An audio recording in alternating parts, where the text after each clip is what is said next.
Hello दोस्तों, आज हम आपको एक और कहानी सुनाने जा रहे हैं जिसका नाम है उदारता के बीज। एक समय की बात है, एक गांव में राम नाम का एक बूढ़ा किसान रहता था। वह अपनी उदारता और दयालुता के लिए जाने जाते थे। किसी भी जरूरतमंद की मदद के लिए हमेशा तैयार रहते थे। राम के पास जमीन का एक छोटा लेकिन उपजाऊ टुकड़ा था, जहां वह विभिन्न फसलें उगाते थे। एक वर्ष गांव में भयंकर सूखा पड़ा। सभी हरे भरे खेत सूख गए और फसलें सूख गईं। गांव वाले अपनी आजीविका और अपने परिवार की भलाई को लेकर चिंतित थे। राम दयालु आत्मा थे। उन्होंने कुछ असाधारण करने का फैसला किया। कठिन चुनौतियों का सामना करने के बावजूद राम ने अपने पड़ोसियों के साथ थोड़ा पानी साझा किया। उन्होंने उन्हें सिखाया कि पानी का संरक्षण कैसे करें और इसका बुद्धिमानी से उपयोग कैसे करें। उनकी दयालुता ने दूसरों को एक समुदाय के रूप में एक साथ आने और कठिन समय में एक दूसरे का समर्थन करने के लिए प्रेरित किया। तभी राम के मन में एक विचार आया जिससे गांव वालों का भाग्य बदल जाएगा। अगले रोपण सीजन के लिए अपने बीज जमा करने के बजाय उन्होंने उन्हें गांव वालों के बीच वितरित कर दिया।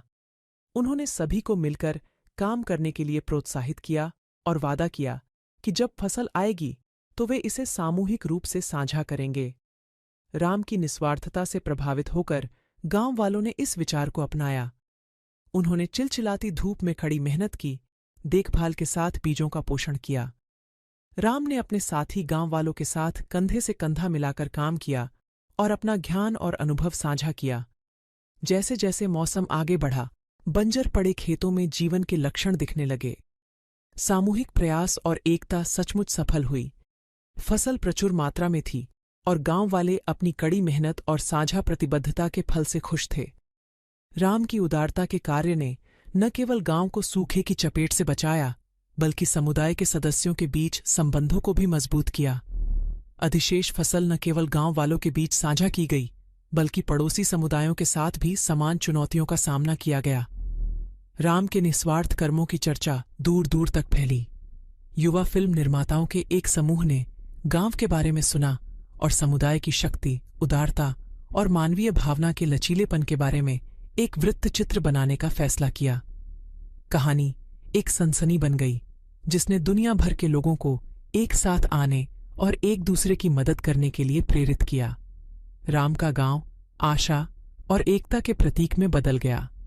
कहानी का सार यह है कि सच्ची समृद्धि जमाखोरी और व्यक्तिगत सफलता से नहीं, बल्कि एक समुदाय के रूप में साझा करने, देखभाल करने और मिलकर काम करने से आती है। राम की उदारता के बीज न केवल भरपूर फसल के रूप में विकसित हुए, बल्कि उन्होंने खुशी और एकता के बीज भी बोए, जो पीढ़ियों तक कायम रहे। आपको मेरी कहानी कैसी लगी? कमेंट में ज़रूर बताएं और वीडियो को लाइक और शेयर ज़रूर करें। यदि चैनल पर नए हैं तो सब्सक्राइब करना न भूलें। तो मिलते हैं एक और नई कहानी में।